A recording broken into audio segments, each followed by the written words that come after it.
నుంచి కూడా అక్కడ బస్ స్టాండ్ అనేది లేనే లేదు మా దగ్గర, మాకు ఆపోజిట్ సైడ్లో ఉండే విలేజర్స్ తోటి ఇల్లు కూల్చేస్తామని బెదిరిస్తే హైకోర్టు నుంచి కూల్చక ముందే ఉత్తర్వులు తెచ్చుకున్నా, దాన్ని ధిక్కరించి కూల్చేసిండ్రు.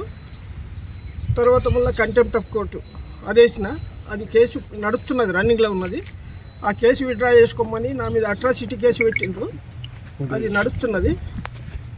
దయచేసి మీ మిత్రులందరికీ చెప్పడం ఏంటంటే, ముక్కల్లో ఉన్న వాళ్ళంతా చాలామంది మంచోళ్ళే, అందులో ఒక 10 మంది వరకు పొరపాటు మనుషులు ఉండి వాళ్ళందరూ ఊరి ప్రజాధనాన్ని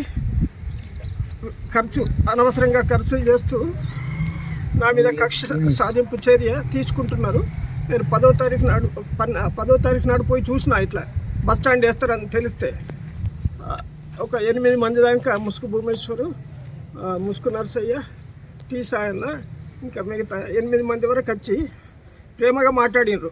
బస్ స్టాండ్ కట్టుకుంటాం, నువ్వు సహకరించాలా అంటే కోర్టులో కేసు ఉన్నది. నాకు నష్టపరిహారం ఇచ్చిన తర్వాత నేను కాంప్రమైజ్ అయితే వేరే జాగా ఎక్కడన్నా నాకు ఇస్తే ఒప్పుకొని సరే అంటాను నేను అన్నా. వేరే ఎక్కడ కూడా ఏమి ఇచ్చేది లేదని చెప్పింది.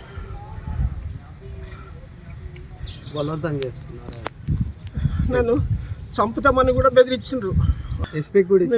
మిత్రులందరూ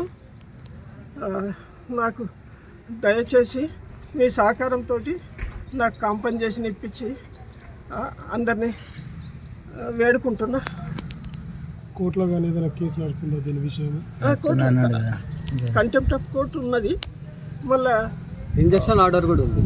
తర్వాత మొదలు అప్పుడు భాస్కరాచారి ఉండే ఎస్ఐ, అతను నాకు కేర్ చేయలే, విలేజ్లకు సపోర్ట్ ఇచ్చిండ్రు. అప్పుడు సిపి దగ్గరికి పోయినా, అప్పుడు కల్మేశ్వర్ సార్ ఉండే, 3 సార్లకు వస్తే సార్ టైం ఇచ్చిండు.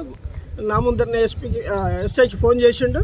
అప్పుడు ఎఫ్ఐఆర్ బుక్ చేసిండు. వాళ్ళ మీద 20 మంది మీద ఆర్మూర్లో అది కేసు నడుస్తున్నది.